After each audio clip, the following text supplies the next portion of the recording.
Hello there, welcome along to Hive Live Extra, your place for exclusive reaction and analysis, this time following Watford's second defeat of the season at the hands of Barnsley this Saturday afternoon. That Alex Mowatt thunderstrike early on, enough to beat the Hornets and mean that we have left Oakwell empty-handed. Here in the studio with me to talk through this game, we've got the former Hornets defender, Paul Robinson, and the WD18 fan channel founder, Jacob Coleshaw. Robbo, we'll come to you first because your departing words as our hour of build-up came to a close was Watford have got this, 3-0, 3-0 or 4-0. Yeah. Didn't quite work out. Can you put your finger on why? I'll take that one on the chin, I don't mind. It didn't work just for the reasons of we wasn't ruthless enough in front of goal. We created numerous chances to get in good positions, but not enough bodies in the box, didn't move the ball quick enough at times. And just sloppy passing. Our passing in the defensive half, we give Barnsley too much respect in knowing that they were a pressing team and we encouraged them onto us. So yeah, just frustrating day at the office. And for you, Jacob, not exactly the Hive Live debut I'm sure you were hoping for. Shame, yeah. What do you think went wrong?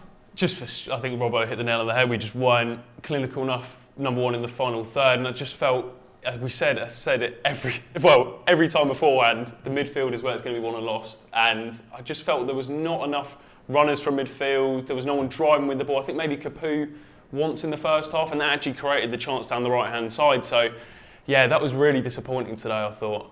We got some joy down the right with Kiko and Sarr, and they were linking up quite well. But I think it just became a little bit too predictable in the second half as well. There was a lot of switching of plays that didn't really come off, a lot of Hollywood balls that just weren't really coming off. And yeah, it's disappointing. It's been a disappointing week, really. After Bournemouth on the last weekend with the late equaliser and then Wickham and then today, pressure going into the Stoke game for another reaction. Obviously, we didn't really get it today.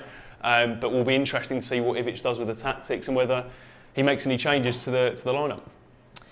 Well, we'll have more from Jacob and Robbo shortly. We've got some exclusive reaction as well coming from Oakwell. But for now, let's take a look at some of the highlights. I think the systems almost match up today with Barnsley playing probably a 3-4-3 in possession, perhaps a bit more defensive out of possession. Very similar to Watford's style. Here's Alex Mowatt driving towards goal and going for goal and finding the top corner. What a strike from Alex Mowatt. The Barnsley captain drove from the halfway line at the heart of the Watford back three and let fly, left-footed. And Ben Foster could only stand and watch as that flew into his top right-hand corner. What a start from the home side and what a strike from Alex Mowatt. His second of the season. You don't stop those. Barnsley 1, Watford 0. Yeah, it's a fabulous strike from Mowatt. Here's Capoue. Much better spell of possession, though, this from the Hornets, without actually threatening the Barnsley goal. They're at least getting some touches on the ball. And Feminier's played a lovely ball inside, and here's Sarr trying to get into the penalty, running across for João Pedro, and the goalkeeper makes the save. It's Wilmot. Ekong again. Former teammates at Udinese. He hits the long diagonal out for Ismaila Sarr on the right-hand touchline, up against Adur. Goes on the outside of Adur, leaves him trailing in his wake. Sarr into the penalty area, across the 6-yard box and cleverly fires wide. Watford have now fashioned a chance, and it fell for the captain, Tom Cleverley. But he couldn't find the same corner as his opposite number in the first half, Alex Mowatt. Here's Ken Semmer on the left-hand side. Cleverly sweeps it first time down the left-hand touchline, and Sarr is first to it. Gets there ahead of Helik. Down by the corner flag left-hand side is Ismaila Sarr. Rolls it back to Cleverley. Flicks it into the box and Semmer. Semmer with a little back heel to Cleverley again. Tom Cleverley trying to turn and his shot is blocked behind by Alex Mowatt. Every time we've passed the ball quickly, whether it be short or long, we've got something from it. In comes the corner, he's headed down and over the bar. Well, we're all about exclusive content here on Hive Live Extra, and joining us now pitch side from Oakwell is the Watford head coach, Vladimir Ivic. Good evening to you, Vladimir. Thank you very much for joining us. You must be very disappointed with that result and performance today. What do you think went wrong for Watford? Good evening. Yes, about the result, we are disappointed because we lost the game. But about performance, I believe that we played football today. We had a few chances. Maybe we play better this game than some of the previous games. But again, the result is this, which will stay to the end, and we stay without points, and because of that, we are disappointed. You're right, we did create a few chances, but not a single shot on target in this game. Where do you think Watford can improve going forward? Need to improve in our game, in the all.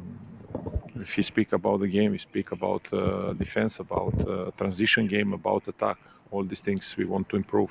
Doesn't matter if we won the game or if we lose the game. I spoke about that from the beginning, that we are the team who want to work, who want to be better, and this is the process. We work hard on it. We know that we have a lot of players who played and today and the previous games after a long period, and it's not excuse about result. For sure, we are frustrated with the last 3 results because in the last 2 games we lost 4 points. We had 1-0 and 1-0.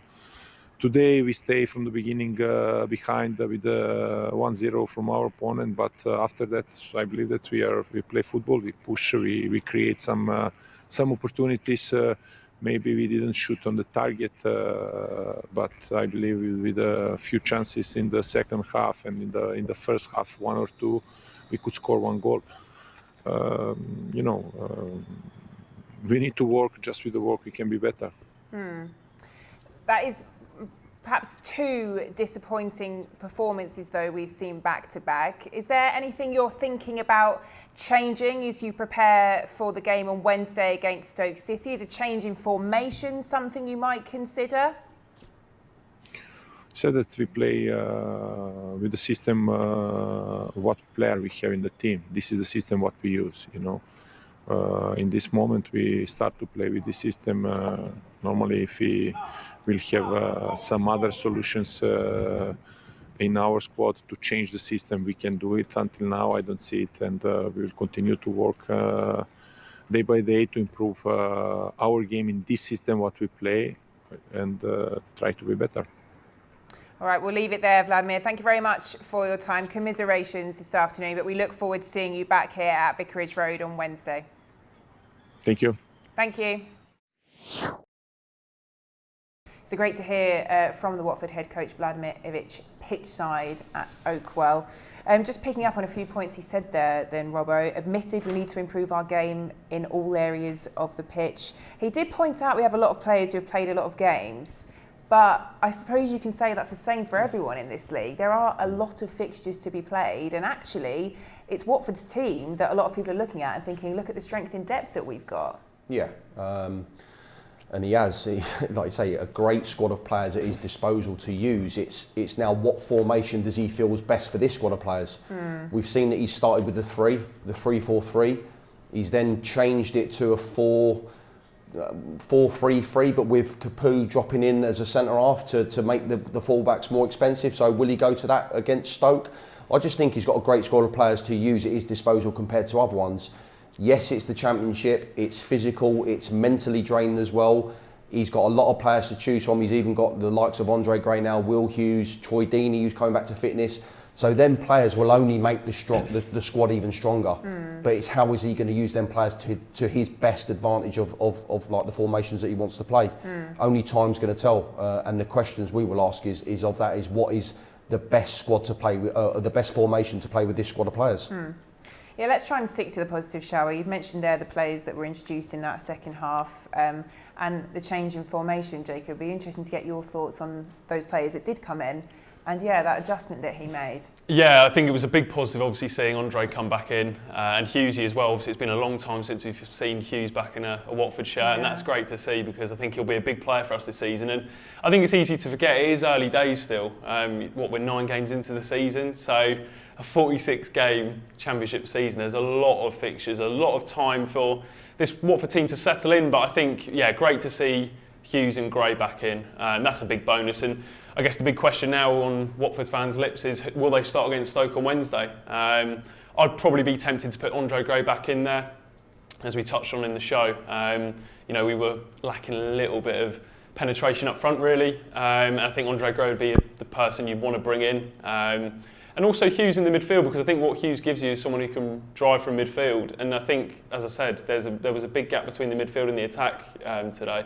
And I think he's the perfect player to kind of combine the two. So, yeah, I think although it's been a difficult week for Watford, we've just got to keep our heads up going into the next run of fixtures before the next international break, and it'll be interesting to see how we get on Wednesday. And just picking up again on what Vladimir Ivic said there, Robbo, about how we might be able to improve things going forward. What's your take on things? Do you still persevere with the Sarr-Pedro combination? Is there anything else you change, perhaps further back in the midfield? Or I think if you're going to play a 3 at the back, you've got to play 2 up front. So you've got to play the two out and out strikers up top. It just makes the game so much easier. The wing backs will get a lot more joy. Your 3 in the middle then with the rotational play. It just helps that it's that continuity throughout the team of having that sort of balance. But when you look at Sarr and you look at Pedro, they naturally pull out to the wings. They don't play through the centre. So Andre Gray, you've got now coming back. You've got Troy as well coming back. They're your 2 ideal strikers that you want in the team then if you are going to play the 2 up top. Again, then if you do play if he does change to the 4-3-3, you've got the Sarr and you've got the Pedro that can naturally play wide. But it's then who do you play at your fullbacks? Kiko, or does he play left back? Does he play right back? It's that balance. But he's got a great squad at his disposal, good quality there that you can choose from to play. No matter what formation you play, you've got to trust your players, and I would trust this group of players because of the amount of quality that they've got. Away from all the chat, Jacob, about strikers, just finally, we did speak to Ben Wilmot in a flash interview post-match, and we all agreed he was a bit harsh on himself because actually he could have been on the score sheet this afternoon. It would have been a completely different story. Yeah, as Robbo said, I kind of expected Ben to score that really, and I know he was harsh on himself, and it was a collective poor performance there. I think we can all agree. But yeah, I did expect it was a good ball from Ken on the left-hand side, a brilliant ball, and I kind of expected Wilmot to score, but unfortunately it wasn't to be. He's obviously going to be harsh on himself, and I guess that's again a big positive that these players are demanding higher levels than what they produced today, and that's a big positive. That the mentality is that wasn't good enough today, and they know that. I don't think anyone needs to tell them that, and yeah, hopefully they can kick on now.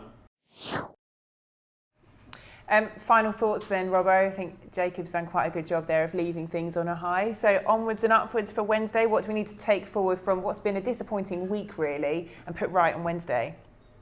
Just look at the positives that you've got Andre Gray back, Will Hughes are back now, so a good selection dilemma for the manager.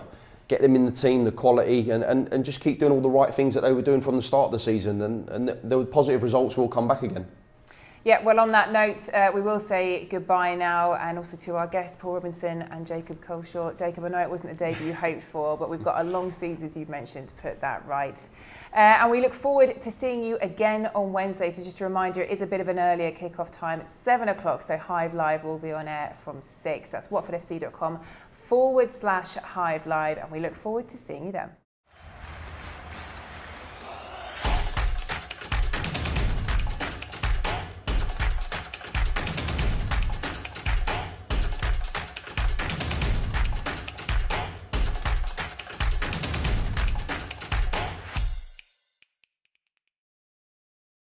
Click here for more videos.